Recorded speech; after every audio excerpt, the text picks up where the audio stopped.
Hello, everyone, and welcome to Grip Lock, Foundation Disc Golf's weekly podcast. I'm Hunter, joined as always by Trevor.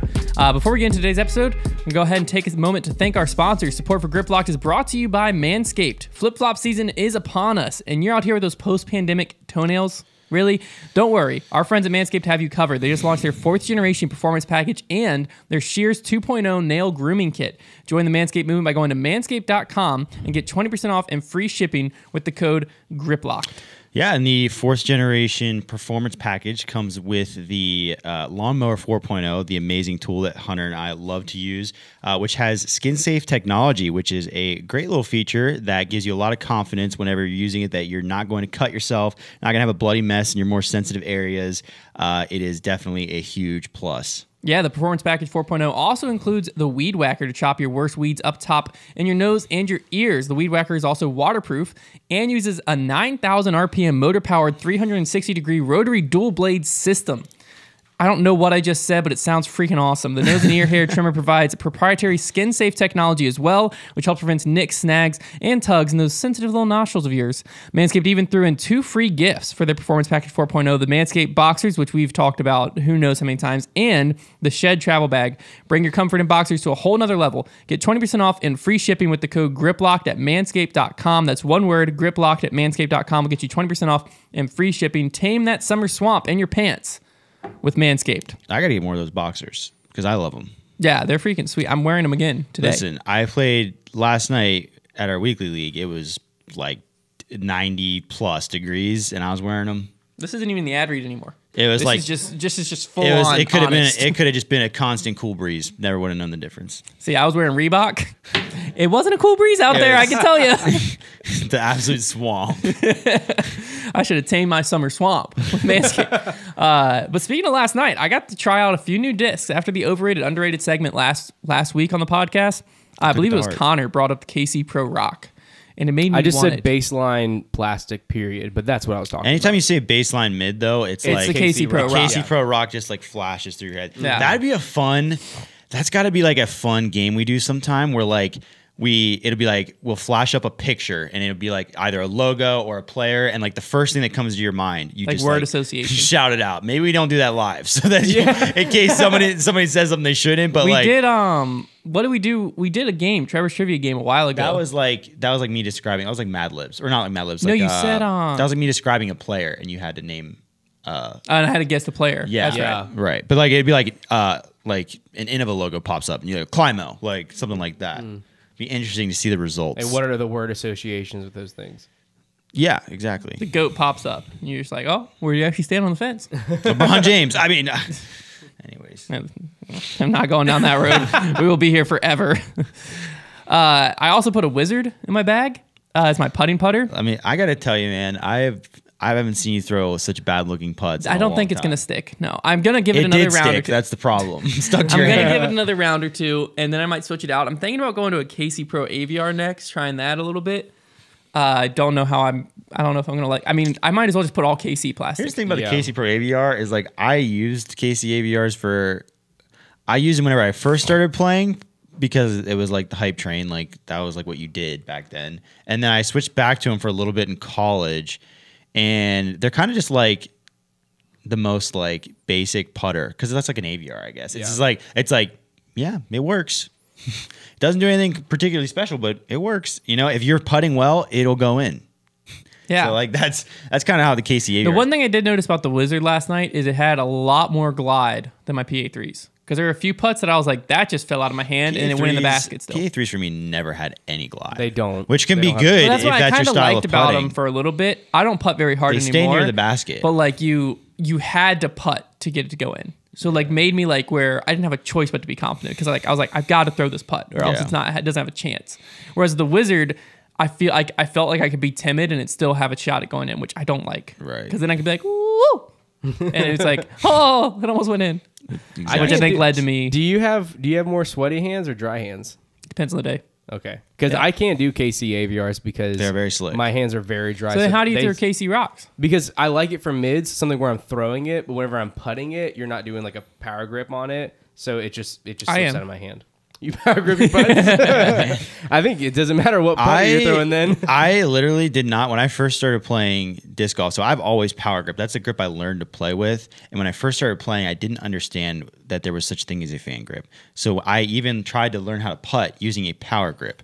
And so I didn't That's what most people, I feel like. I didn't understand. I was like, how on earth does this work? Like, how do you putt? And I just remember the day that I discovered disc golf YouTube, because probably the first thing I looked up was how do you putt. And I mean, if I could go back in time to feel that joy. And like I remember going outside, and I think at this point I had like a little cheap basket that one of my grandparents bought me, and I just fan gripped the putter and I released it, and I was like, oh my gosh. And I was like, this is it. Next stop, world title. Like, I was like, now that like, I was like, this is like, I mean, could you just imagine how much easier that is? Like, yeah. Here I am. Now I'm probably worse than I was with the power grip, but How did the it's a revelation. How did the Casey rock fly? Did it fly different than you were expecting it to, or did it like I don't? It was a very nostalgic flight. Yeah. I think that's what made me love it last night. It's old school flight. Is it just man. like- I want to throw in some. an I old would school rip it flight. on hyzer and it would hold the hyzer, but then at some point it would decide I don't want to fully hold the hyzer, and it would like kind of flip, but not really, to kind of give you that taste of It's like, like a half. this is what I'm flip, gonna do. But it flips so late. That's and what then I it would still understand. hyzer back, and it went so far too. You threw a hyzer last night where you threw it on a ton of hyzer, and it was going to hyzer, and then just went, Yeah, and then just I don't flew, understand and just how that just happens. gliding left, and it was like as soon as it happened, all of us on the road just went, oh my goodness. I've never. The only other disc I've seen like do that is like the old like I played with this one guy once that had a Chains AVR. Yeah. And he would throw it, and it would like, it wouldn't flip until it was like 200 feet out of his hand, and it wasn't. It's that old Innova. It wasn't like a slow. I don't know what they did continuous back flip. then. special about Yeah, it. I don't know. Dave down a pace, man. I don't know what he was doing back then, but he was making some good They freaking had some discs. kind of secret, man. Now they're making wombat threes. I'm sure it's okay, but But it's not a KC, man. My whole bag's gonna be KC Pro. you're gonna get like Rocks. KC Pro T-birds. Casey Pro Destroyer. a KC Whip It. Casey Whip. KC Isn't Whippets that kinda are- sick? Yeah, KC I've never Whippets are- thrown one. Oh, they're dirty. I'm getting a KC Whip. KC Gazelles. I'm gonna start playing in cotton polos and one shorts. I'm gonna just embrace Hey, the late we 90s. were saying if Hunter and I are able to get out to Monday qualifying USDGC, we're gonna totally try to imitate the old like Climo Barry Schultz get get the ups. old khaki polo that has like the khaki cotton polo and of a the like dad hat and like the cargo shorts and like and the they were like tournament bag. yeah. Oh my I love gosh, that would idea. be so I love that funny. idea. The tournament, and we got to play with old discs. Yeah. Old Innova. Oh my goodness. It'd be Hey, hilarious. a tournament bunch of bag, T-birds. You'll be doing like what Paul did in 2017. Didn't he have to do that? Yeah, his Like an bag. all-new No, bag. it's because he didn't like the The proto pack. That's right. The like And he Innova couldn't grip use a- rip off, and he couldn't use a grip grip. back. Yeah, Yeah. at that point he couldn't use grip because Innova was making their own Did you bag. buy that from the pro shop? No, he had it still okay. from back in the day. Okay. Yeah. He just whipped out the tournament straps, threw it on That the used to bag, be- and game on. That's like such an interesting subject of like I thought about tweeting about this about like what are certain things that used to be super cool in disc golf but aren't anymore, and one of them is Drew Gibson's bringing the bag back. one of right? them is backpack straps. Backpack straps used to be like a thing that was cool, and like now like if you're seen using what I would call a horizontal bag instead of a more vertical bag, like you look crazy. Although I kind of respect it when I see it. I'm like that guy's cool. Yeah. Like, he's playing this for the love of the game. Yeah.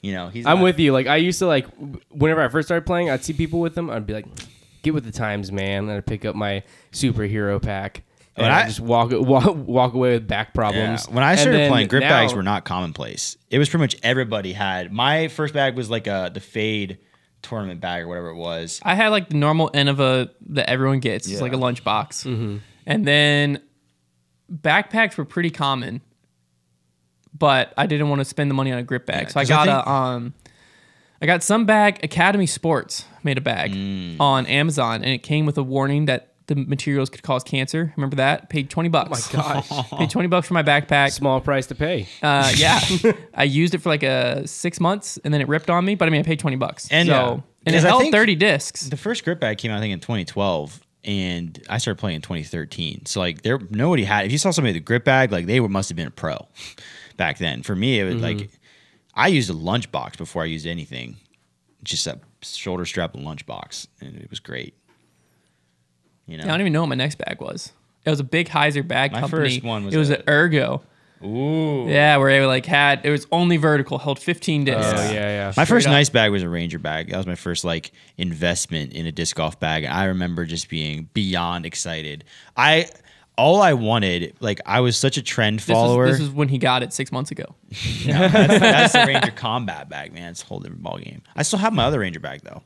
All I wanted was a backpack bag, and for some reason, what stuck out to me about the backpack bag more than anything was the putter pocket up top. I thought that was so cool. Yeah. To where I would literally I remember getting old backpacks from my house and seeing if any of them had anything that could imitate The a putter pocket. Yeah, remember I was like a 14-year-old kid, so like I wasn't being an idiot as like I wasn't like a college student, you know. Like these guys started a little later than I did, but I just remember like I just needed that putter pocket. I'd look for all the cheapest backpacks. I think it was like Salient Discs made one. Oh, yeah. That was like kind of cheaper. And I was just like, I needed to have it. And it's funny because I ended up getting a Ranger bag and the putter pocket was on the side. So it was like, well, all right. My first bag was I started playing in like my junior year of high school. And so I just used like an outdoor like hiking backpack and I folded down the front flap to make it into a disc golf bag. And I put all my discs in there like sideways. And then I got the Prodigy, whatever the smaller Prodigy bag is. BP3. That looks like a toiletry BP2? bag. The one that's like real tiny. It's not really Or is the one you got with the BP2 team? probably. No, it's not the one with the team. It's the one smaller than that. It's I don't BP3 know. Yeah, I think it's the BP3. Yeah. I don't know. And It's the ones we There's got 1, over 2, or there. 3. 2 is what you got on the they're team. like the ones we have over there. That's a 3. Yeah. Similar. That's but actually the, a but the 4 old over one. there. But the old the one. 3. Then Okay. yeah. And then I was superhero pack. And then I got a grip bag. Yeah, I went straight for the grip after the ergo. The superhero pack had a ton of space, but it would destroy your back because it's Yeah. just flat. Yeah. Yeah, my grip bag did me well, but I've moved on. What else did you put in your bag, Hunter? Anything else? I don't think so. I think that was it. Yeah, I don't think you had anything else new. Yeah. Well, after Trevor talking about it for years, I put a Champ Wraith in my bag. I only Champ because I could only find a Champ, and it That was your mistake. It was a freaking beefcake. That wasn't his mistake. I think his mistake was we all thought, by the way you describe your relationship with the Wraith, we expected Here's what I can promise a you. hyzer flip Until machine. I didn't say and it. you I said and you sold us on an 11-speed destroyer. here's what I will tell you. If you buy be behind bars. a 170 Star Wraith right Listen now to the Wolf of Wall and you Street. threw it like you threw that one last night, it will turn considerably. I'm gonna find one because the Also- Champ one was beefy. Also to mention, the ones that I used to throw were pretty close to flat, not very big domes. The one Oh, you okay. had, See, had a listen to all pop these top. details that he didn't provide. That one that I had was really domy. He was pretty far off the mark getting his champ one in like the Jolly Launcher champ, which is like very stable plastic. that Wraith yeah. did feel good. It, The one it you threw felt last really good. It was a good feeling disc. I think the disc. It was I think beefy. the disc you need if you want a disc to start like the Wraith Trevor talks about, you need a crate. Crates are money. I think man. a crate starts like a beat-in Wraith. Do they even make crates anymore? I don't know. I don't That's know actually a great question. Have we seen I them in haven't the seen order one in a form? long time. But to be fair, I'll try to find it. we just started ordering Innova again like Yeah. 7 months ago, and Innova has been out of stock of so much. I surely nobody's names on them anymore. I'll just look at They're the- probably only making them like because they were only popular because Paul I'll was pull up throwing the them. Innova wholesale list, and I'll just see if like that's just like a line item on their wholesale list. I feel like you've asked about like should we get them before though. And you probably said no. Okay, I just searched crate, and unless they Nah. change how it's spelt, it's not coming up. With KRAIT. Yeah. Yeah. So they're not making it anymore. Why is that not on here? Man, so my G Star 4-time Paul crate is probably worth Dude, bank. the if crate was anybody- amazing. If anybody ever found it over at the East Campus course and has my old crate, might be worth bank. I'm very upset now. I wonder if that's like, imagine if you had the inside track on a manufacturer and you knew when certain discs were going out of production and you could just, usually a lot of times they're pretty public about that. And it's kind of common knowledge, but if you had the inside track, you'd be like, oh, crates are about to never be made Just again. buy the rest of them. Just buy them at wholesale. Buy Yeah. like 200 and then sell them for like $50 a piece. Everybody that's ever wanted a crate comes to you. Big profit. Can't believe they don't make crates anymore. What? I can believe it. 'Cause That was an emotional roller coaster.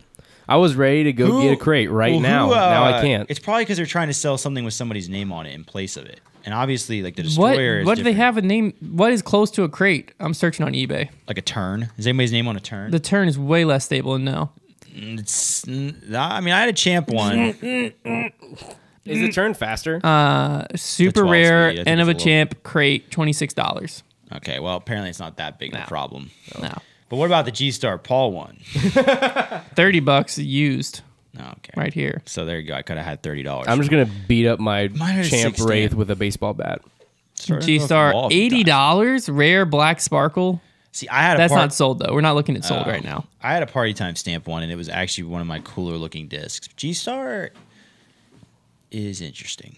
Man, In the winter, it's fun. In the summer, it's like, did I just pick up chewed up gum from the fairway, or is this a disc? Yeah. or is this a disc? I wish I Like- dang, I wish I hadn't gotten rid of all the discs that I got rid of. Same, man. Sometimes you have to do it, man. I gave got- I have a I gave champ away crate all my somewhere. SIG discs to like this guy that I work with. Just gave them away. Silas, man. I think I still have a champ crate somewhere. If I find it, I'm putting it in my bag. Sorry, Connor. it. I'm not giving it to No, you. don't give it. I don't want it. season. I want No. to beat up Star Wraith. That's what It's I kinda want. like You my gotta Thrasher. Put that in your bag. But if I find the crate, I'll put the crate back bomb season. With in. Yeah, that thing is You can sick. call it the crepe. the crepe. That's funny. Just dye a Thanks. crepe on it. I like that. All right, we also had DGLO this past weekend. The results were not what we expected at all. Eagle took it down. That could have been expected. But then we had Kyle Klein in second and Corey Ellis in third. Can I just say, Kyle Klein? Listen, I don't really know what to think about Kyle Klein because he's kind of just like an Eagle impersonator. It seems like. But I watched an interview with Kyle Klein the other day, and he seemed like a very nice, like well-spoken young man. And so Kyle That's Klein, nice. until you do something stupid, I'm a fan. Until you do something stupid. I thought he just seemed like a really nice guy, and I was like, all right, Kyle Klein, you're cool. You're innocent until proven guilty. That's right. That's how it always is in disc golf. Except some people are just guilty because By just, association. I don't like them. Association. Before we talk about any storylines, though, we've got to figure out what the frick to do with Trevor's dark horse picks. Because this is I'll getting tell you out what of to hand. do. You need to lock them in a safe space at this point, or just keep them as far away from a disc golf course as possible, because it's becoming a Final Destination movie at this point. Like, I pick someone, and then like as soon as I pick them, wherever they are in the world, they like see like how they're going to sprain their ankle right in front of They're their like eyes. having their sleep and during the like. It's like Trevor, the That's Trevor So picks Raven. them. Like she like zooms out and like it zooms into her eye. And We it's drop like it on, like, a Tanner Thursday. Gerard is slipping on a banana peel. Like, we drop it I on Thursday swear. and then just take an afternoon nap. We just wake up in a pouring sweat. Just I don't know what just happened. I think I just got picked by Trevor on Grip Locked. why does my shin hurts all of a sudden? What is Yeah. going on? It's like their ankle. Oh. They look at their ankle and it just starts swelling. It just turns to rubber. It's like, woo, woo. They're like, why? I'm gonna have to DNF. I just can't play anymore. It's bad, man. It's not a coincidence. We need to at make this point. there's a There are conspiracy dark theory things somewhere. happening. I don't know what's There's going some on. type of conspiracy theory going on of what's happening behind the scenes. I'm just glad that they're still not. It's not the witch trial errors at this point, because I would have been burnt at the stake a long time ago. I think what's going on. My remains would be out there on a pole. I think what's going on is Connor's paying someone behind the scenes to just. This is sabotage. Yeah, I don't know what they're doing to these players. It's just different every time, though. Maybe that's it too, so they never get I'm caught. just paying them in all of Trevor's old discs. Yeah, Just send them Trevor's old discs. I got a big Z stalker Amen. with your name on it. You gotta make sure that Ian Burchett doesn't play this week. But I don't really think That's it's. not happening. I mean, I'd love to hear your conspiracy theories of what is happening. Yeah, everybody, Just let us know in the comment. You're comments. like, you can be as creative as possible. Give me your conspiracy theories, and then we'll read the best one. Yeah, on the next best one. That's gonna be podcast. that's a new segment. Trevor's Dark Horse conspiracies. Yeah, whoever has the best one should probably be the one that makes us laugh the most. Yeah. It doesn't surprise me with Eagle and Kyle finishing that far up there, but Corey Ellis, I feel like, is a name that still is flying under the radar on the Pro Tour scene.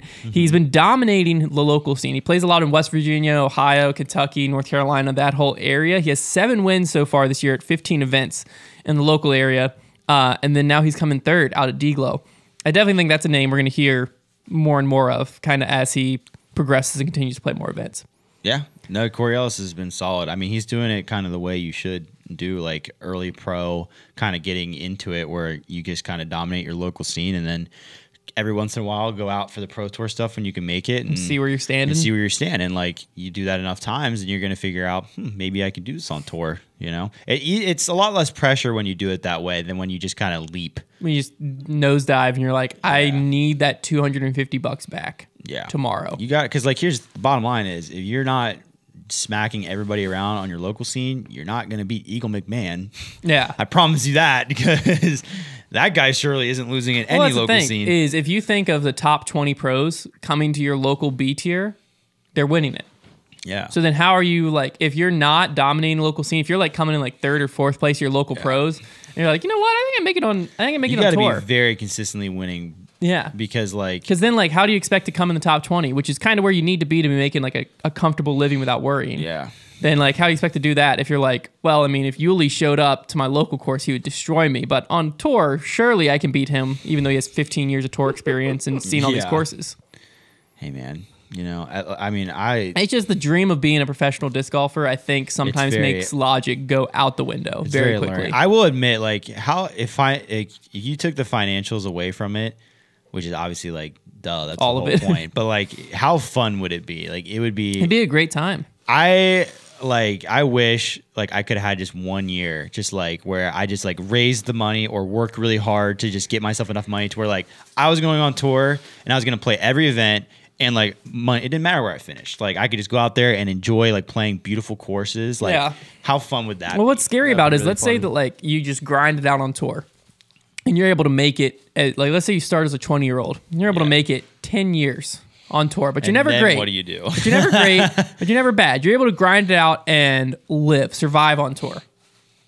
Now you're 30, and you have to start thinking about retirement. Starting a family. Yeah. If you get injured. 10 years on tour is a lot of fun, though. But like, then what do you do? Maybe if you only make it like 4 or 5 years on tour, well, now that's you're 30, kind of a bummer. But 10 years on tour, that's a pretty good run.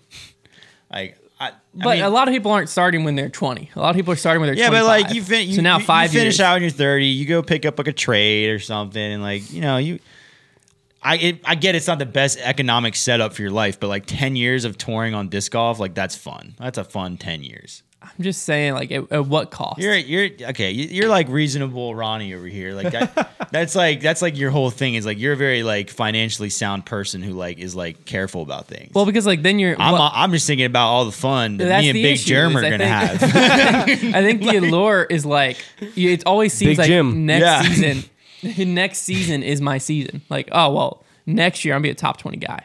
Next year's it. Here I go. How many guys have like actually floated on tour for 10 years and not ever like done anything? That's the thing, is you won't know. Because even like guys like Paul Ulibarri who have somewhat floated around on tour for a long time. He's making a good living though. He's making a good living. Like, because like if you're on tour for that long, and at least in this disc golf scene, you make a big name for yourself just because you're going to become beloved because you're such a recognizable name. That's the key. But is that you can't be dependent on you doing well.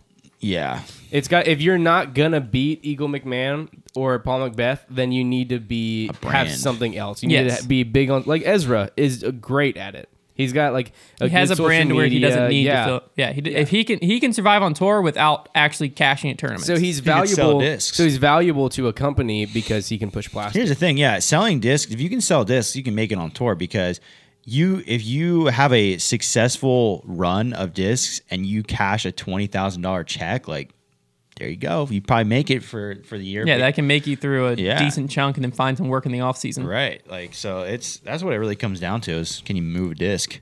Yeah. It's just I think, and maybe this time's coming to an end, but I just have known, I don't want to like call people out because I mean we're on a podcast, but I have known several people who you're like are just chasing this dream of touring. And like you're like, at what point are you gonna wake up and be like, dude, your dream of touring ain't really working right now? I think a lot of those people too like end up getting plugged in somewhere in disc golf because they make networking. Like you make a lot of relationships. I think that's the other thing. If you're on tour for 10 years, like you probably made a lot of relationships. Because look at who.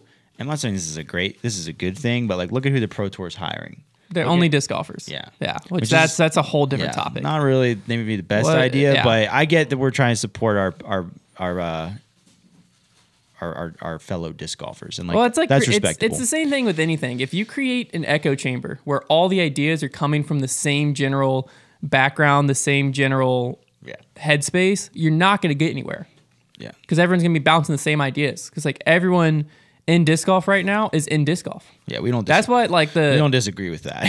Yeah, I know. It's like if you're looking for a journalist, why don't we like go find someone who's been doing journalism and like a small like minor league sport. The that you bigger, can give them a slightly bigger raise, but like they have all this journalistic history, and that's just one. Our industry part. only gets so big, whereas baseball, for example, gets 1,000 times bigger. Yeah. So like it's not even just their ideas. It's or just even like like a starting position out of college. Yeah. Where you just like someone who now has a X, Y, or Z degree and like will know what they're doing within this. It'll start frame. happening. I mean, I hope so. We're not long before there's going to become like an outside of disc golf corporate takeover at some point when like all these other companies decide to get in. I mean, we've already started seeing that with like a company like Bushnell, who is like very much an outside of disc golf company and is making some great products. Disc golf, I'm not starting that, easing their way into disc golf, which is a good thing. Like this is good for outside companies to get in with like good names. And I think it's just going to keep happening. I think we're going to start seeing more of that. And it's going to be very interesting because like we see a lot where disc golf companies get very shaken when new ideas hit them.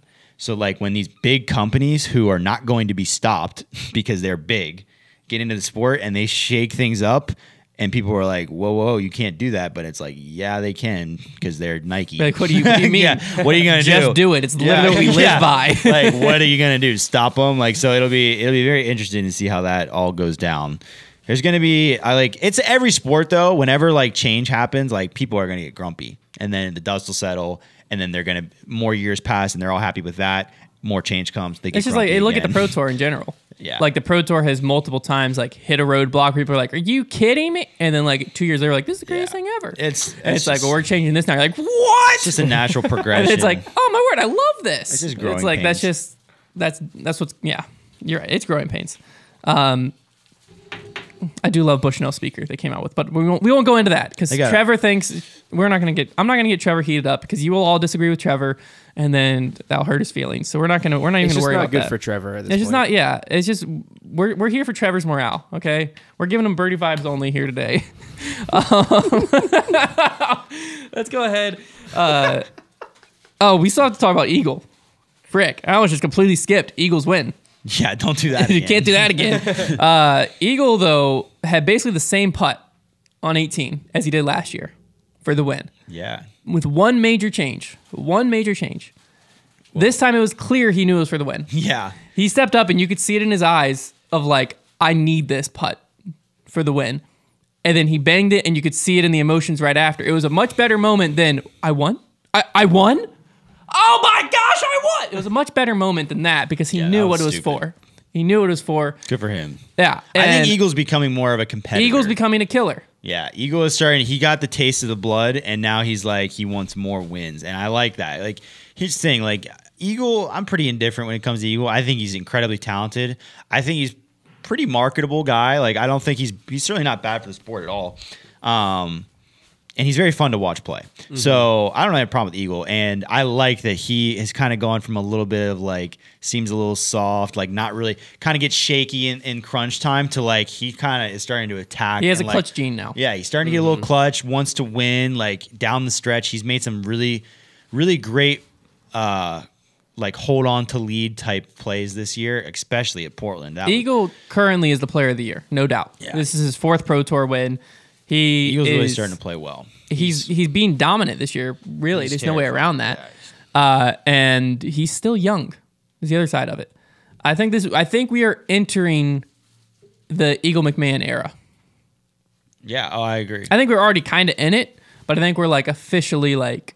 Yeah. This season is consistent. This season's the beginning of the Eagle McMahon era. And it's not going to be the Paul McBeth era where he just wins every weekend because the competition. Like 23. Yeah, so. The competition's so much better than if you look back at like 2015. So you're not going to see someone literally just never lose, but you're going to see 4 wins on the Pro Tour though this year. Yeah, that's what I'm saying. It's like you're going to start seeing like stuff that's like. Dang, he was able to pull that off against this field. Yeah. I think that's going to be a little bit more and more common. Dominant seasons are going to look like, for at least for now, are going to look like winning 1 out of every 3 or 4. Yeah. That's where if you can like end the Pro Tour season with like 4 events, you like he already has 4 wins right now. But like if he ended with 4 wins, you'd still look back and be like, holy cow. Yeah, good season. That was a great season. Yeah. He might be able to get 5 or 6 this year. It's literally starting to get to the point where like having a win during the season is like, all right, solid season, you got to win. And if you have more than one, it's like a great season. And guys that rattle off like 4, like you're saying, like that is like an awesome season. Yeah, it's not the times in disc golf are a changing. Yeah, it's not like it used to be where like just No. back and forth guys winning 10 events. Because so if you go back like 2015, 16, 17, 18, it was just Paul and Rick. Yeah, Like there were some seasons where if Paul and Ricky were both at the event, one of them won every time. Yeah. I think that was a 2016 season. And 2015, Paul basically didn't lose. He came in like second and third a handful of times. But like I think that era of disc golf, we've went through it. I think that's over because now there's way too much talent in the field. That like back then, if you were Paul and Rick, you had to beat each other, and there's maybe one more person that was sneaking up that you had to beat. Now you have to beat each other, but then there's every weekend 5 or 6 people that are competing at that, like, it feels like that same tempo, and they're never the same people. There's a top 4 that seem to almost always be, but like this week, the top 4 kind of fell off as far as overall goes. And so Eagles still had to battle. You know what I mean? Yeah. Back in 2015, if the top 4 didn't show up, Eagle wouldn't have battled. Eagle would have just ran away with it. But they don't show up, and you have Kyle Klein step in, Corey Ellis step in, Kevin Jones was in the mix. You know what I mean? There's James Conrad was in the mix. There's all these people that are like, you're not standing alone at the top anymore. Yeah. There's so many people up there. Other thing this tournament gave us with the Eagle was a highlight that's been shared quite a bit, this has nothing to do against Eagle. I think it's a stupid highlight because of how did he get in a position where he had to throw like this, but where he's standing straddling a guardrail and throws like a 750-foot forehand. It was actually, what, 430? 430 uphill. 430-foot uphill forehand. It's amazing. I just don't like that, like, because that's blown up to where outside the disc golf world has seen it. I just don't like that, like, that's like your first glimpse into disc golf possibly is like this dude straddling a guardrail. The guardrail should be treated like barbed wire. It's literally like, it could be sharp metal on it. So I'm pretty sure the OB was like the road, which is on, you had like, I think that's how he got into that situation is he had like a foot of safe space even on the other side of it. He needs to be, the OB line needed to be before the guardrail. Yeah, the guardrail should have never been able to be crossed. But it did give us a moment that we have discovered on TikTok. Yeah. Trevor discovered it. I'll let Trevor explain. Well, yeah. So whenever disc golf clips get popular on TikTok, it very easily reaches a non-disc golf audience, and you start seeing comments of like people just talking about you get a lot of the houses even a sport comments, but I mean we get that on baseball, so like that's not really who cares. But then a lot of people are like will give you just opinions on the sport that you'd never consider because you're so used to the sport. And one of these opinions was that people were saying that the commentator from this clip, who was Jeremy Colling, sounded like Jim from The Office or John Krasinski. And I was like, what are they talking about? Like, what do you mean? And then I listened to it and I was like, they're right. He does sound like Jim from The Office. Yeah. So I'm just pulling up, this is from the Great Lakes Open, but it's just a random part of it on Jomez. And we're just gonna take a moment and listen and just picture Jim from The Office. It's a pretty flippy disc, so he's just trying to control that. But you're right, when Kevin throws it hard, he falls down. Yeah, it's awesome. It does. That line that line there when he says when Kevin throws it hard, he falls. Like that's It's a little deeper. It's a little off, but very similar like timbre of his voice. Like his cadence. I did not want to believe it. Whenever I heard Trevor say that earlier this morning, I did not want to believe it because you can't be Jim. But it sounds. And I pulled up a clip here of Jim just because I want to hear. Yeah. Sorry. This relationship, it's special. She's nice. She's shy. Yeah. I mean, I can picture Big Germ talking right there. That's really close. Wow. He's got a new. If Big Germ, if you're listening, probably aren't. If you are, new branding. You need to get on Fiverr right now or Fiverr. That's what it's called. It's Big Germ. Yeah, you need to get on Fiverr or Cameo and start selling Jim impersonations. Yeah. People will pay good money for that. Big Germ. It's really close. Because I'm sure if he tried to do the impersonation, he could probably get really he's close. already so close. He's already close. If he changed a little bit, he would be John Krasinski. Mm-hmm. Maybe people already know this. Man, maybe we're late to the party. No way. We would have heard I think maybe people we're too big of Office maybe fans like that his we would have friends. heard it. Seriously. Maybe like his friends know this. How could but can Jomez market that? Because Of course. Sure they can. but it's like If they bought Big the license. Tuna. owned by NBC though. What's They could owned by buy it. NBC? You could The word Office? Big Tuna? It's true. True. Germ with the tuna head. I mean, if I would Discraft buy a can, big tuna disc. if Discraft can Easy. get the Star A big Wars tuna licensing beat up rights, Wraith. Jomez can surely get. you could the get Office the licensing Office, rights. but I'm saying there's plenty of ways around it. Yeah. Where you don't have to. Yeah. Especially disc Well, golf is listen, so small if that like I'm claiming the intellectual property to the big tuna shirt, so by law Boom. they can't make it there. Jomez can't have it. I'll sell it to you for $51. That's Wow. my that's a price. steal. Like, just imagine just a big tuna, like something, and it's got Jeremy Colling on it. Yeah. You just print money at that point. I would buy that. I'd wear the heck out of that. Yeah. Wow. We just invented something. Big germ, big tuna. It's crazy world. Knowing how this podcast works, they're gonna announce the drop of that shirt tomorrow. Yeah. Before we ever- definitely. before we- yeah. It's just gonna. It's already. it actually just got posted. Dang. Look at there. Everyone's gonna be like, "Wow, these guys really just read Jomez's Instagram caption and thought they did something." No. For We the record record, this a day before we release for it. the record, we have not seen it. If it's been released, we invented that in our own heads, so we think. On FPO though, we had Kristen Tatar taking it down over Paige Pierce. Katrina Allen comes in third. Kristen hit an absolute clutch putt for eagle on hole 17. Yeah, up it the was hill. It was sick. like a 50-footer. Ended up deciding the tournament. I think in the moment she was like, she asked her boyfriend Silver what she needed to do, and he was like, or what the scores were, and he said that she was tied, and so she was like, I need to make this then because Paige was within the circle for her eagle bid, and so in her head she was like, I need to make this to keep pace. Ended up Paige missed her circle one eagle putt, and so it ended up putting her up by one. Mm-hmm. But then 18 for FPO, it's just not a good finishing hole No, because it doesn't really give they any can't- chance for drama. Yeah, they can't get there, and it's an easy. It was an easy what? It's an easy three. Yeah. Yeah. Well, I looked at it. The top 20 players in FPO in the final round, one player had a 4, everyone else 3'd. Yeah. So there's no chance for drama. Really. Yeah, they needed to change it up a little bit. Yeah. So that's what I think that the final hole 18 on courses should be a par 4.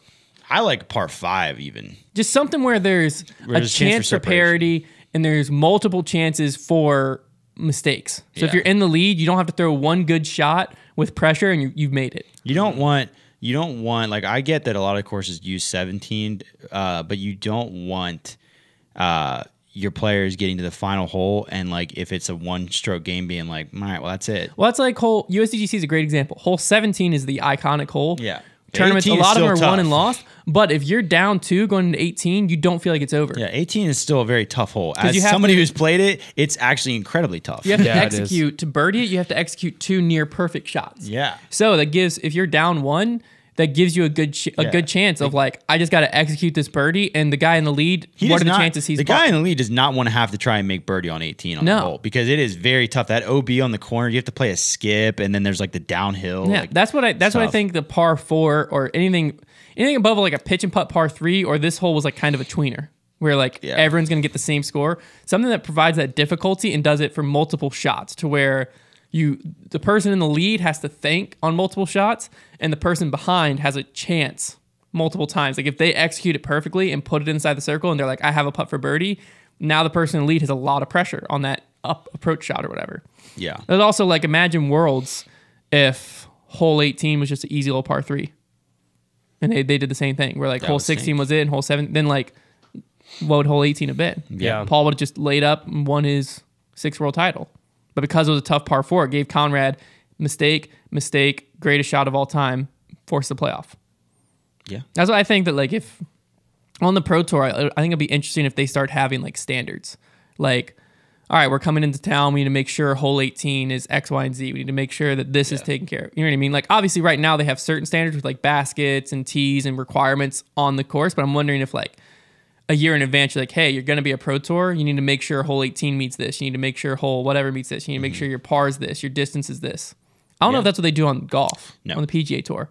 But like, it might just be because I mean, they are gonna select courses for, especially like when it comes to majors, like they're gonna want certain things in place. Now, when like for the U.S. Open, when the USGA is running things, they have very like their whole thing is they do like narrow fairways, super shortcut greens, so they're super fast, and then they make the rough like super long. But then disc golf, there's not as many obstacles like that because that's as simple as like grass being mowed. Yeah. Whereas in disc golf, you're not hitting the ball off the ground. So No. changes a lot. But, Yeah. yeah. All right, well, it's time for the fan favorite segment, Trevor's Trivia. What do you got? All right. So, pretty quick one today. But as the preserve is coming up, as we know, the preserve caters to the Minnesota natives, run by Cale Visca. This is actually his property, right? It's not like his home Not property, his but home yeah, I property, believe he yeah. owns it. So there's obviously a pretty big influx of Minnesota natives playing in this event because of where it's being held. So the first question is, what percentage of the MPO field is made up of Minnesota natives? For reference, there's 132 in the MPO field. What percentage do you think is being made up by seemingly local players? Because there's not a lot of notable Minnesota guys that play on tour. Let's say 20%. It's 20%. Boom. Right on Shake the dot. room. Congrats. The second The question is room a bit is tougher. shaking. Second question is a bit tougher, and that is, who is the highest rated of these players? I'm going to assume it's not Cale Visca. He's not playing. Oh, he's not playing? Oh, because he's running the tournament. There's a sneaky person from Minnesota. I did not realize this person was from. Jordan Castro. No, Dang it. Is he from Minnesota? I don't even know. I don't either. Where's Jordan Castro The from? answer. I don't know then. The answer is Terry Roethlisberger. Did not know he was from Minnesota. Why? I would have guessed Michigan. Yeah. Why? I don't know. Well, there you have it. Minnesota, Michigan, same thing. Both start with them. Yeah. You know. Why don't you get up there? Scary Terry. Jordan Castro is from Minnesota. Is he not playing then? Because I would have, unless I did I miss it or something. He is playing the preserve. What's he rated? He must be rated lower than Terry Roethlisberger. What's he rated? Surely did I miss the question? Can you imagine if I just smoked Roethlisberger Trevor? was like 10-17. There's Terry Roethlisberger. Jordan Castro's 10-16. Okay. My word. I got it right. Dang it. That was a pretty good guess, though. That Yeah. was really close. I knew there was somebody who was rated 10-16. Isn't there another 10-16 Minnesota guy? I thought there was. Yeah, Noah Miensma. Okay. And Ryan Yeah, there's a Sheldon. bunch.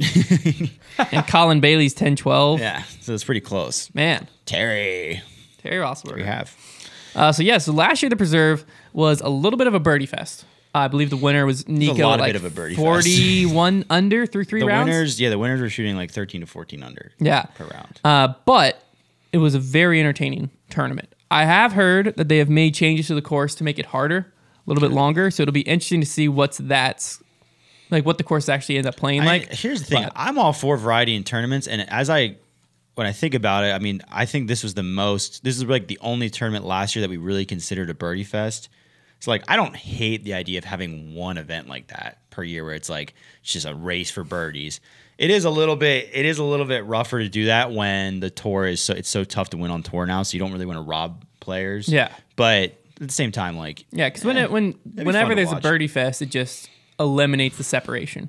yeah, I It's mean, the biggest thing. it'll be fun to watch. So. But it will, unless they've changed up enough to make it super tough, it does give lesser name pros a better shot at winning. Yeah. Which I don't know if that's a good thing or a bad thing. But I'm straight into the predictions. I'm taking Eagle. I think it's just hard to bet against Eagle this year. I don't know why. I do know why, because he keeps winning. So I'm taking Eagle Okay. for my first Yeah, I place. gotta I also, this see is like my a list golf here. course style course, so I think that will play a little bit to him. I don't know how much distance they've added. I know last year it wasn't like a super big bomber course, but going Eagle first. I'm going Ricky second, and Calvin Heimberg I have coming in third. I almost snuck Nico in there because he did so well last year, but I don't think Nico's going to pop off back-to-back I years. decided to go a little bit interesting with mine. I have Ricky winning, Simon in second. Oh, okay. If you remember, Simon almost won until the last hole last year. Yeah. So I see a little bit of Simon revenge potentially, but I think he'll fall just short. And then Kevin Jones in third. The Kevin Jones pick just keeps one of these days he's gonna hold on in that last round. So I like Kevin Jones, so I'm gonna stay with him. Now, for my dark horse pick, I'm going with Daniel Polk this year. See, that's who I picked. I literally said it. I was sitting right next to you, and I said I'm picking Wasn't Daniel listening. Polk. Wasn't listening. He came in 34th Daniel last Polk, year your in life just got cash. spared. You're welcome. I just saved your You life. just- or maybe not. Maybe it's too late. Maybe because I wrote you down in my phone like that is Maybe what does that. it. Yeah, maybe that's the other thing. Yeah, you got to write it down on paper, dude. They know everything you're doing on your phone. Oh, That's why they're shoot. doing it. Oh man. All right. Well, this one's not. This next pick Don't won't be write it written down on down. your phone. Just keep Daniel Yeah. Polk in your notes. And if my guy DNFs, then we know it's your phone that's Yeah, causing this my next pick here is not going to be written down. Okay. Super conspiracy time. Okay. Yeah. All right. I'm going to pick this guy. I'm going to pick Mike Carmen Okay. because I picked him before. I know him. he's from Pennsylvania. That's why I'm picking him. That's it. That's all I had to say. So I he's picked him 996 rated. Mike, if you know what's good for you, you be real careful. Oh no, we need him to play because we need No, to know. have confidence. He didn't write you down. He didn't write you down. You're not We in his phone. we don't know that. I'm gonna write him down right No, now. no. We need to test this. This is a typing. scientific. Mike Wait. Carmen. Oh my god. Carmen, Mike Carmen. Just made 2 people DNF. How do think you it's so feel? You're funny. abusing your power. How would the thing that's wrong be him? Alakazam. Be him writing it in a personal note instead of him announcing it on something that we're posting publicly on the internet. I don't know. There's something going on. There's something weird happening. We It's got to too narrow. late. We got to eliminate. It's like when you find out is you're eliminating. allergic. When you're allergic to something, If Mike right, and Carmen- you don't know what it is. I I swear, get what you're like, saying. They cut stuff out of your diet and then slowly add it back. We need to cut everything out of Trevor's picking and slowly add it back. I wrote it You need in to cut bold, Trevor. showed it to the camera. I think right. I'm just Dang it, trying to. man. I'm just trying to prove that this can't be real. Is what I'm. Well, you like- just made 2 people DNF this week. I'm going to if the they both extreme. DNF, if they both DNF, I don't know what I would do. honestly, we're going to Vegas if they both DNF. And I'm doing the exact opposite of whatever you pick. Yeah. I'm pretty proud of my dark horse pick. It doesn't matter if both of you guys' people DNF because he's gonna win. He's gonna win. He's not gonna win. He's gonna beat. He's you gonna guys. win. This is Louis Laporta I almost picked him. because there was an event this year called the Earth Day at the Preserve, and Caleb Visca got first place. There's some other people, and then Louis Laporta got third place. That's a good pick. So Yeah. he knows his Excellent. course. I looked Excellent at pick. him. I almost picked him, but he didn't play the preserve last year, so I couldn't see how he stacked up against the field. Daniel Polk cashed at the preserve last year. Well, I know he at You know least he can cashed play in this the course Masters well. division, Are you sure? He's a Masters player. I could have swore he came in 34th at the Pro Tour. Oh, okay. I saw that he came. No, you know what it was? He came second at the Majestic. Technically, And he it was the tied. Masters. Technically, I was he gonna say tied. last 'Cause year it was Daniel the Pro Polk Tour is a event. Masters age player. That's like why I. He shot like why I 14 down picked him. though. He shot 14 down though. Well, I So- wonder if that's the adjusted layout, Well, I don't know. or if that's just like it because they did change the course up. He's done. Yeah, it's a good pick. It's a good pick. I don't know why I'm coming after you. It's a It's good a pick. good pick. It's a good, my guy's gonna DNF because it's in Trevor's phone, so it doesn't even matter. Both our I could guys. have picked anybody. You could have I could have picked picked anyone. me. Our guys are carpooling and they got a flat tire, so they're not even. So they're not even gonna make make their tea time. Yeah. Dang. All right, on the FPO side, I got Paige Pierce taking it down, Haley King Basic. coming in second, and Kristen Tatar coming in third. Okay. I think this is the first time I haven't had Katrina Allen on my list. I decided ever. to go with Kristen getting the win. I just didn't see her coming back to back wins. I think she's gonna. And She I might, got she might. Paige in second, Kat in third. There you have it. One other hot topic that's been going on recently is the Olympics. If you live Yeah. under a rock, you didn't know they were going on. They're They're going on. happening. Here's the thing, though. Like I don't know what's happened to where, and a part of it's the fact there's no fans. Yeah. And a lot of it's part of the fact that they're in such a different time zone. So like things are. I'm getting alerts on my phone that gold medal's been won for events that I care about, and it happened at like 2 a.m. So like you need to turn those alerts off. I just learned that we won the 3-on-3 basketball for the men's. No, gold. I don't care about that. That's just a pickup game. But regardless, like, and I guess part of it too is like, I feel like my family, when the Olympics were on, like my family would just have the TV on in the evening. We would just watch the Olympics, what we did. But like nowadays, I don't know. I haven't really watched a ton. I've turned it on every night. But I Did you see tried the moment where the sorry, you keep going. keep going. I was more interested in your story. The moment where the 17-year-old from Alaska won a gold medal. I think it's like Lydia yeah. Jacoby Smith or something like Well, that. yeah, there's literally. What was it for? There's literally a 13-year-old that won gold in skateboarding. Well, I was saying the moment that no. it happened. Did No. you see it? Okay. Okay, what was? Okay. There's just when she won, they had like a huge watch party in Alaska at like at a I think it's just like a bar or something, but it was like the whole town was there, and they were just losing their mind. That's awesome. And she also like didn't realize she won, so she finished and like turned around to look up at the board. She was a swimmer, right? Yeah, and she finished swimming, hit the thing, turned around, looked up at the board, and saw her name. She went, It was like the 100-meter breaststroke. Yeah, something like that. Here's the thing. I just love the Olympics for stuff like that. I love Olympic swimming. I did see Katie Ledecky lost the 200 meter last night, which is a little. No, it wasn't last night. It was like 2 nights ago to Titmus, Australian. What? I just got the alert yesterday evening. It was yesterday. Which one? I mean, unless She won, and then she won. no, it was the the 400. I'm talking about the 400. That's what I'm thinking of. She lost the 400. I'm almost positive to Titmus. Why are we talking about this right now? Doesn't matter. Okay, she I'm won. bringing it up. Anyway, she went. Anyways, the Olympics have just been interesting. You know what's really interesting about the Olympics this year is that TikTok exists. So you have all these Yeah, Olympic I've seen a lot of athletes, and they're all. Yeah, she lost the 400 Oh my. to Titmus, Gosh. Australia. Did you not see the clip of She was like her coach? She was like unbeatable. Yeah. That's so weird. Did you see Titmus's coach?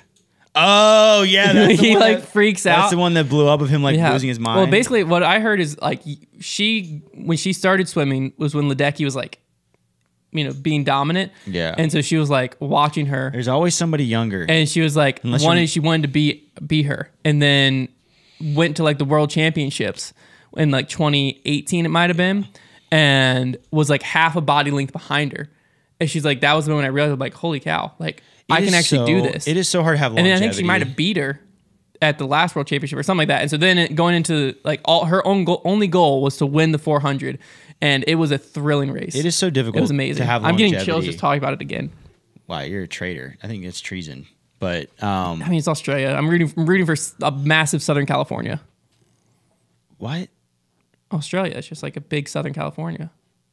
Okay, I guess you've been there, so you feel like you're a local now. Yeah, Vegemite and stuff. Nice, but No, yeah, I like rooting for underdogs. okay.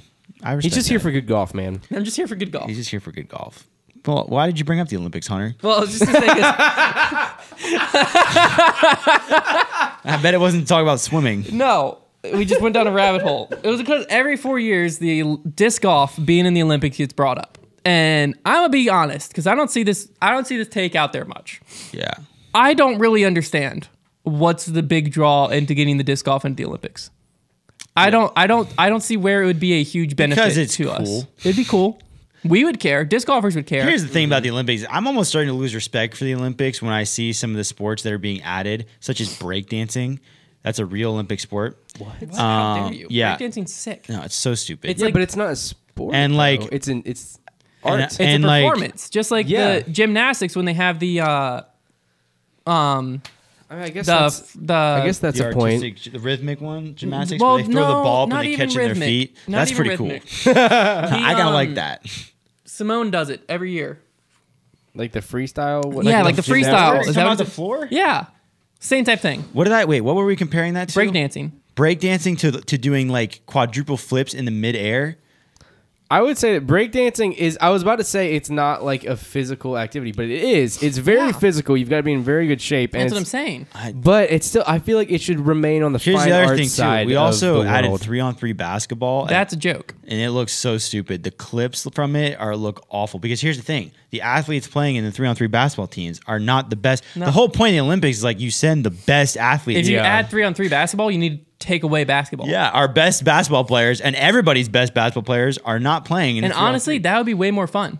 3-on-3 basketball. it didn't. It'd be way more competitive. It didn't look that fun. Okay, but imagine if it was Kevin Durant, if it was LeBron full court, James, maybe, but like it just looked kind of dumb the way they had the rules set. You don't realize when you're playing in your backyard or whatever, like that on a professional stage, it just doesn't quite. It was very dumb to add it. Yeah, I agree with that. I just think the Olympics is getting a little carried away. It's like disc golf. Honestly, if you throw it in now, people would just scoff at it like they are with these other sports. But my thing is, we would get zero airtime. Yeah, The only people that would care about disc golf would be the disc golfers, who would be. I don't even know how you'd end up watching it. Because like, how do you watch handball? handball was on TV the other day. How do you watch? What's that horse thing where they like tiptoe I sideways? was also on TV. the I other just day. saw like a highlight of it. It's the only way I even knew it was How the is Olympics. that in the Olympics? Like what are we doing? But that's what I'm saying. Is there's a lot of The sports Olympic that committee disc golf is is probably. crazy. There's a lot of sports that I would bet disc golf is bigger than that are in the Olympics. Probably.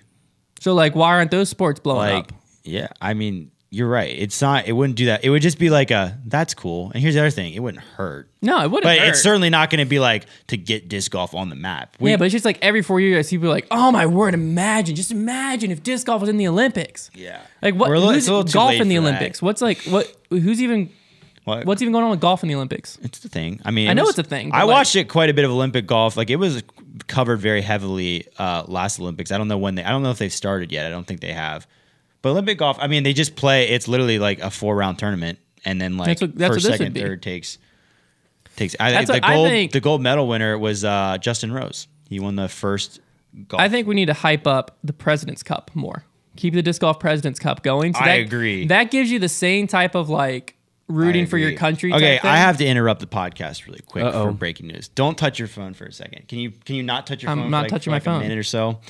So this morning, what happened? If you guys haven't been following on Twitter, Brody started this fake competition where whoever didn't get to 3,000 followers first would have to shave their head, and this was never a real thing. Like we were never agreeing to this. No. So like it was It just just a out joke. of the blue. It was Brody always just kind of a posted it. joke. He but, wasn't like, even with kept- us. He yeah. just Yeah. tweeted it. He He was just on the tweeted it. road and just tweeted it. And I was already down like He 600 just likes to play with you followers. guys' lives. Yeah. I was down like 600 followers when this whole thing started. And I gained a little bit of ground because people were like, oh, let's make it closer. But going into this morning, I think Hunter needed 50 and I still needed about 250. And so I decided to make a move and put it in place right before the podcast so that Hunter would not check his phone. Smart. I texted Brody and asked him to get me a disc that I could give away. He put up a pretty sick, rare Get Freaky Zone. I then tweeted this telling people they needed to unfollow Hunter and follow me, and I have just crossed 3,000 before Hunter. I think the tweet got about 500 or 600 What are my retweets. followers at? How much did I lose? I don't know, but I just crossed 3,000. How many people did I lose? Like 200, I think. I lost 100 followers. I'm now at 100 3,000. people unfollowed me. I'm now at 3,005. I won. That is so funny. That's so. Brody like tweeted it out, See, and that's the thing too. Is in this scenario, the only way someone was shaving their head is if I lost. yeah. I just think I was literally giddy the whole podcast That's waiting so to funny. announce it because I saw that it was working, and like this tweet has 300. What's funny is I went on Twitter to tweet about Connor. I was so nervous. I went on Twitter to tweet about Connor forgetting to record Grip Locked, That's and why- I just didn't even look at anything else on Twitter. That's why I was literally like, yeah, just send the tweet. Let's get this started. Let's go because I really wanted. I to thought you were like in a rush to Here's get the back to thing work. about I was like, because what a good employee. He really wants to get back to work. The reason, no, I'm awful. The reason so funny. the reason I had it tweeted right before we started the podcast is because I knew if you had time, you would be able to get back at me. Let's let this That's so leave. funny. Let's let this leave until the end of the podcast, or it's going to consume the rest of our time. But I needed this to is announce it. This is just like when it was like a race to 1,000 that Brody Yeah. did, which he didn't put anything on the line. I got to 999. And then I just dropped to 990 because people were like, we can't let Hunter win. We got to make sure Trevor wins. This time then I crossed actually- 1,000 and I tweeted, woo, made it to 1,000 or something like that. And then 15 people unfollowed me. I dropped back down. I'm like, guys, let me win something. But people will literally just choose to unfollow me. Because I guarantee you, I'll shave my head or whatever will happen. And then boom, I'll go back up on Trevor by like 200 I'll followers. tell people, I'll tell everybody to refollow you. And like, it's not, I just thought it'd be very funny if during the podcast this all happened and you didn't know. And then I could announce That it. is so So here's the funny. thing is I am fully willing to shave my head. and Well, you're commit going it. to now. We'll make a video out of it. Because why not? Why not? It's a thing. I just I mean, I record- respect But that. my I'm not wife gonna, will literally murder me. Is the thing. So you're not going to. If that's the thing is I will. But I don't know how to go about it with where I survive this whole thing. Just think about how funny it'd be Here's the if thing. we shot. I'm not gonna make you feel bad because I was never going to do it. The thing is, like, That there was the other side of it is I kind of wanted to lose was because no- Foundation will grow so much. there's no incentive. if I shave it my would have head. been one thing if Brody would have It been will like, because it'll get quote tweeted, it'll get retweeted, whatever. I'll be bald. It'll be hilarious. Everyone would want to see me bald. it would have been one thing if Brody Everyone was would want to like- see Trevor bald. But I know between the two of us, there's only one person that's crazy enough to shave their head, and it's me. Well, there was no incentive for the winner either. It's like The growth of the company. if you would have tweeted and been like, the winner gets this, like all it was is like the winner's gonna have slightly more followers on Twitter. Listen, we are going to shoot a video of somebody shaving your head, and it's going to be in this dark corner with really dramatic lighting, and it's going to be really funny. Liz is gonna literally because Liz has told me before because I've said before we should put shaving your head on the line as a punishment for a challenge. And Trevor immediately goes, I'm never shaving my head. Yeah, and then way. Liz goes, you're never shaving your head. And I'm like, B, I used to buzz my head. Like on like, not fully buzz, but like, I might as well have been bald. I would go very, very low. And Liz hated it with a passion and told me like, you're never allowed to do that again. So I think you shouldn't tell her. that's the worst thing. Is like I would do it at work and I just show up to home and she'd be like, "Why aren't you taking your hat off?" I'd be like, no reason. Just like my hat. Just leave Like, just your sideburns. Just leave where'd right your here. sideburns go? No, just leave them right here. Only shave everything from your hat up and just leave that so she doesn't have to take your hat Take off. my hat. All right, well, time to go to bed. It's just nothing. Oh man. Well, good thing I got Manscaped, so I don't have to worry about being Yeah, you could just start gnawing at that thing. skin safe technology. It's we're good to go. Side note with the disc golf Olympics, back to that. I gotta figure out if I'm actually shaving my head. I'm gonna text Liz after this and be like, "Yo, listen, Listen. there's a series Yo, of unfortunate listen." events." That's how I text my wife. Yo, sup? There's a series of unfortunate events, and I'm now bald. And just see what she says. That was crazy, dude. That was a wild ride. My heart was pumping this entire podcast. Yeah, just text I felt her. like a little I had kid. to Just give- text I her and said- tell her that you shaved your head bald. See how it reacts. I If it's want not the that world- bad, that's let's what I'm shave saying. it today. Well, I want the world to understand something. When Brody tweeted that, I had a conversation with Trevor. He was sitting next to me. He's like, "We can't actually do that." And I'm like, "Yeah, we can. I'm gonna give away a disc to get me to 3,000. I'll give away one disc. It'll get me to 3,000." And then Trevor's like, "No, dude, I don't want to shave my head." And I told him like, "You know what, man? I'm not gonna do that to you." And I chose in that moment to not give away a disc that I have in my possession that would have easily got me to 3,000. And yet this man Here's the thing. takes 2 seconds of convincing to boom, disc. Here's the thing, 'Cause though. either of us could have done that very easily. Yeah. Which is throwing a disc up. Here's the thing, though. Well, I had to get it from Brody. I texted So I could have him done it for even easier. But here's the thing. I had a personal did conversation. this- I trusted you. I did this for the memes. I did this for the memes. Like, I'm not going to sit here and be like, "You're going to shave your head now." Like, that would be the jerk move to be like, But Twitter will. yeah, but that's the Twitter other would have thing. done it to me too, and I would have not cared either. I will defend you. I'll defend you. I will tweet out and tell them people that I'm making it very clear that I I will don't expect offend you to you. shave your. I'm gonna have your to shave head. my head. You're gonna have to shave your head. I don't have- That's there's no my way public. around it. My public There's no way statement around is it. Hunter does not have to shave his head. Brody does not care what you Smith say. does need to serve time for this. My public statement is that all of them need to shave their head. Somebody tweeted at one point. I'm gonna be the only person in this office with the hair. Here's the thing. At one point, somebody replied to the tweet and said, "If Connor gets to 3,000 before both of them, did both of them shave their head?" And Brody tweeted back and said, "Deal." So you probably have a few hundred followers right now. I don't even have a profile If picture. people saw that, saw that part of the thread, but because that got me scared too. I was like, "Oh shoot!" Now Connor is the even bigger. I only made a underdog. Twitter to try to win a competition in like 2017 for like an Innova something.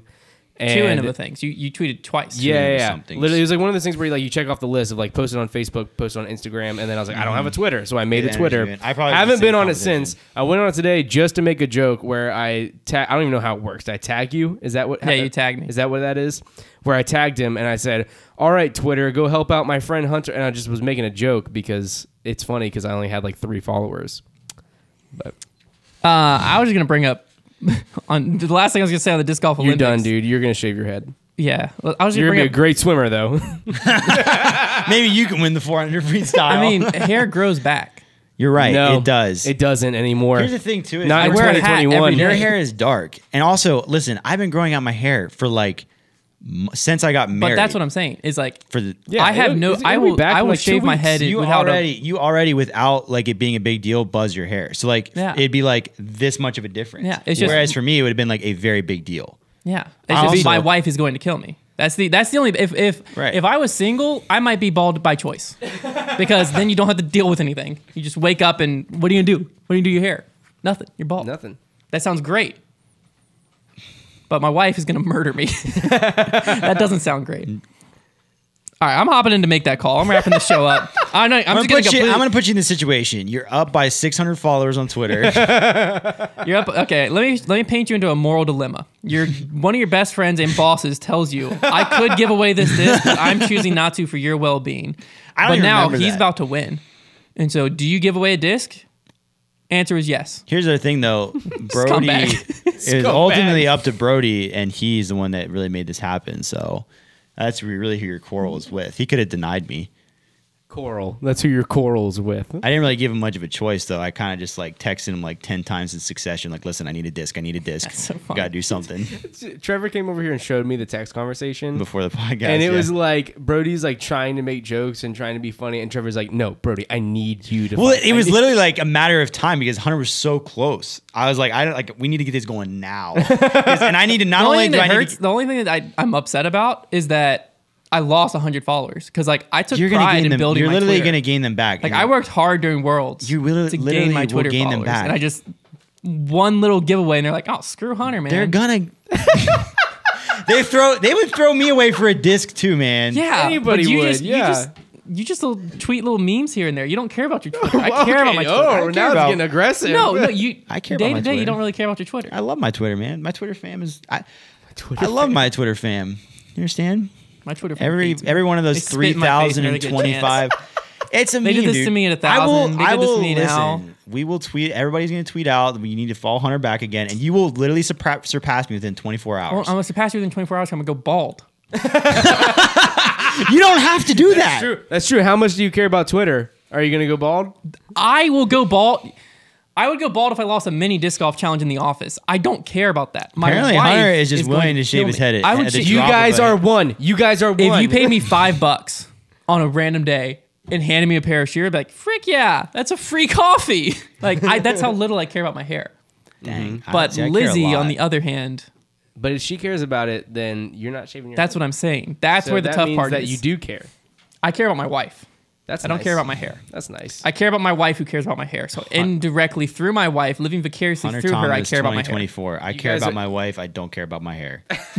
And that's Make the it sure. statement has been approved by Hunter Thomas. do you care about your wife's hair? Yeah. I mean, I That's won't. good. All right, next topic. So let's paint you in a scenario here.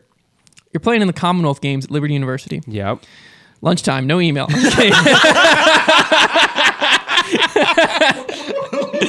I'm kidding. No email to be seen. You step up to hole 17, and the course rules state OB, gravel road, and beyond, defined by outer edge of railroad tie. Seriously, we literally talked about this. Yeah, but I don't know the answer, so Oh. I want to ask you to make this call. Oh, because did you figure it out on? No, PK? I want you to make the call. Okay. I don't know the call I made.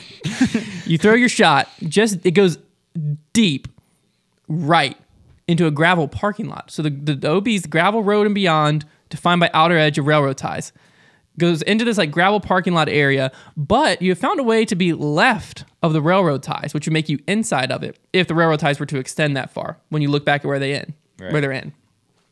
So in this weird scenario that you found yourself in, are you inbounds or out of bounds? Well, if the parking lot is nowhere declared out of bounds, right? But there's no defining part of where the parking lot begins and the gravel road ends. So it's like a gravel road that's kind of like the OB opens was in a big defined trail. not just right of the railroad It ties. says It was OB, gravel road and beyond, defined by outer edge of railroad ties. That's what the caddy book says. and the parking lot is not gravel road. It's parking lot. It's like asphalt. No, it's still gravel. That's the thing. It flows into one another. I would call it out then, probably. But it says gravel road and beyond defined by The railroad outer tie. edge. Ah, Meaning that technically so where no, it's not inbounds. defined by. Yeah, I would call it in. But the hard part is where is beyond? Which direction is beyond? to the right. Not in the fairway. I know, but like whenever you're going straight back from your OB markers, what are you going straight back from? You know what I mean? Like how do you know The which line of OB direction? you're saying? Yeah. It continues on the line that's already been defined. So like the railroad tie is like railroad tie, and it's going in this line. Uh-huh. And the last one hits, the line just keeps going in that direction. So he would be left of that line. That's But not see, the that's question. the tough part.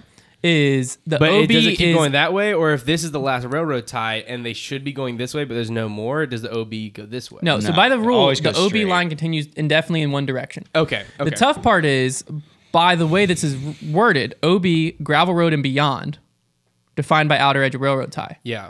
What is the OB? Like I guess that's only- where only I the kept area- that's where I kept having issue. I wrote this, FYI. I kept having issue with my own thing. Is like the OB is the gravel road and beyond. But it's defined. But it's defined by the railroad tie. Because it's defined but by when the the railroad railroad tie. tie stops, the OB is still the gravel road and beyond. Oh, so then it's No, but defined by it's- like an So invisible line. then that's what I'm saying. So then it's just like I would gravel call- road and beyond. I would call it in. I would say that the OB is defined by the gravel road and beyond that is defined, like it's a short way of saying that is defined by the railroad tie, meaning that if there's part of the gravel road and beyond that is not defined by the railroad tie, then it's not OB. Only this part. Because the other tough part is the railroad ties end is where a fence begins. That's the only reason they end. And then the fence goes around the outer edge. Oh. It's very clear it is OB. But there's a technicality. But the technicality makes it where like, are you OB or not? Like if you just threw it, you're OB. I think if somebody argued that technicality with me, I would have to say that it was in. So he was asking me about it, and but if I just like talked it through with him. I'm like, well, I don't fully know because like where does the gravel road end and that parking lot begin? Because there's no clear line there. And so it's still the gravel road and beyond, but then the railroad tie. So like he very easily, if his card would have called him in or his card would have called him out, there wouldn't have really been a question. Yeah, either way, whichever one, kind of both hard agree in some The biggest issue was that he took a provisional, didn't he? He took a provisional. He ended up being OB, and I'm glad that was the end up. He still won. Let's just lay that out there. He won in a playoff, but I'm glad that ended up being it because what I didn't know at the time when we were talking through it all, and he was talking through it with me, not like the biggest mistake was it should have been OB gravel road and beyond, and it should have switched defined by railroad ties and fencing. Mm-hmm. That would have solved it all. But this spot, it's like past the basket and far back right. I've never seen a disc land there. Yeah. What I wasn't aware of is the person he ended up being tied with also happened to land in that same spot and just didn't even check the book and called himself OB. Mm-hmm. So if I would have ended up calling that guy in, that could have been fishy. Then the guy who lost would have been really upset because he would have been like, well, now I just straight up lost, and if I would have played that as safe, I'd be in this playoff as well. So like, it ended up being fine, and then the guy who had the question with the technicality ended up winning the playoff. So like, it was the best all around scenario that could have happened. But I definitely learned something there as a TD because you got to expect the unexpected. Because like, I just didn't even think that parking lot was in play. Yeah. I didn't even think that was a thing. That is very interesting. But 2 people found it, and they're good players. 2 people in advance found it. And they end up going to a playoff with each other, and luckily the guy who had the question with the technicality won so that it all smoothed out. The other thing, the email joke, I also flustered it as a TD this way. This was a bad weekend for me as a TD. Not his best showing. It was not my best showing. People loved the tournament, and a lot of people said great ran tournament. And I was like, you must not have. Inside my head, I sucked. But basically, what happened is round 1's over. All the digital scorecards are submitted. All the scores are in. So I go online. First thing I did is I sent an alert out through the digital scorecard thing. Tee time 135. Hit that. Then I see to get the round 2 groups up, and then I was going to send an email out to all the players. Yeah, makes per sense. usual. That's what especially today in today's digital age, no one checks back in with the TD. So like I was just going to send the email out. You're gaining followers back. I go back in. I go back into go back on the PGA's like back end. I started assigning the groups. There was like 2 cards that their scores didn't sync. So I'm like trying to figure out I'm stressing. Takes me about 10, 15, 20, I don't know. It took me a decent chunk of time to figure out what's going on and get it fixed. I get it fixed. I'm like, finally, I got it fixed. Then I have to go through and assign all the groups because there was a bunch of different tees being played and it was logistical, figuring out who could play with who and all that.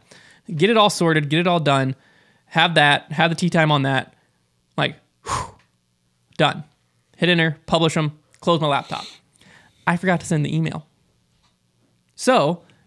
I don't even think about it. To me, I went onto my laptop with the intention of sending the email. I got flustered by this, fixed it, shut my laptop thinking, I'm done with everything. TD job done. I walk out onto the course, 133, 2-minute time. Tee's 135. Get a call from someone, and they're like, hey, like, I just realized that we're supposed to tee, and like the last email I had says 2 o'clock. Like, what's going on? And I'm like, well, it's 2 minutes. It's been like 2 minutes was called. It's about to be showtime. Like, I don't know what to tell you.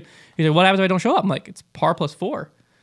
But there's no email. I'm like, I realize that now, but I just realized that, and I don't know. Like, the course is full.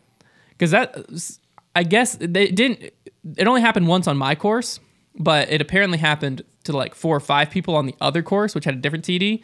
But like, I was in charge of running the whole tournament. There's just a different course TD. But luckily, they caught on to it early and just... I didn't know yet. And so they just delayed their tee time. Mm-hmm. So they were able to catch it before the 2 minutes. And so they delayed their tee time by like 10 minutes. And so everyone was able to get out on the tee. All of it was fine. For me, it was too late. And so I was like, I'm sorry, but You're a bad person. I don't know what to do. That's the only thing to say. So yeah, I got par +4. So that was another mistake I made as a TD this weekend. That sucked, but He forgave you. he did. I Out probably loud. wouldn't have. Probably not in his head, but out loud he did. Yeah, out verbally, I got a verbal Apology. I got a verbal forgiveness. I made a verbal apology. I got a verbal forgiveness. He probably hates me still, but I mean, that rightfully so. I have TDs that I'm like, I'm never playing a tournament again that person's ran, and it's for stupid stuff like that. So I'm sure that that's the same way. But thank you for listening to Grip Lock. Hopefully you enjoyed. I'll talk to you next week, and I'll probably be bald. Sounds like. So that's a fun twist. I don't even want to see that happen to you. I feel do. bad now. Do you? I do. Did you feel bad when you were publishing that giveaway? That was hilarious. I would have never done that to you, man. It was so I funny. You You gotta admit how electric was that? Like the whole time, like literally my followers are going up as the podcast is being recorded. You have no idea. And then like all of a sudden I win. Like that's hilarious. That's called content. But that's the thing. It's only funny if I actually shave my head. No, it's not. Oh, none of this is worth anything if I don't shave my head. That's not true. It's worth to the people that are No, then people are never gonna trust us when we say we're doing something again. If I don't shave, We my didn't head. say it. Brody did. Point. So people don't. That's all one okay and the because same. here's what's gonna happen: is regardless of what we do, Brody's gonna say, okay, now next one to 5K has to drive their car off a cliff, like, and like it's gonna keep getting worse. We gotta. There you go. I gotta drive my car off a cliff. We gotta cut this stuff out. Well, that's the thing is you'll never lose these. Because without fail, when I get within a certain amount, people will unfollow me for the meme. I am willing to, if Every you're willing time. to make a stand against these ridiculous Brody contests, and I am too. But if you just keep entering them, I feel like willingly, you need to make then I'm that going stand to beat before you guys competed. What? I feel like that stand needed to be made before the competition. we Well, were we didn't never know- in a yeah, competition. We didn't know the competition was happening though. It was just tweeted. I just- know. all I'm we did just was saying, retweet. you pushed for it, and then now Yeah, you did a now you giveaway, want to make a too. stand. Well, So how- if you don't want to, It's easy sitting on that side of the table saying, let's make a stand. Here's the thing: if you don't, I asked to do that before this thing even got Here, underway. though. while we're still live, I'm texting my wife. I'm going to say, here's the thing. You might want to save this for the Patreon podcast. I'll say her results on the Patreon podcast, but I'm texting her and saying, Ooh. here's the thing. Swipe up for part 2. I'm just going to send, here's the thing. First text sent. I have to shave my head. Second text sent. Just tell her you have lice. You can tell her I gave you lice. I'm okay with that. I'm probably going to anyway. All right, second text has been sent. If you want to hear how my wife responds to that, check out our Patreon. Links in the description. I'll be going through it. She is straight up FaceTiming me. So No. we'll see how that goes. Bogey Bro Banter. I'll spill all the details.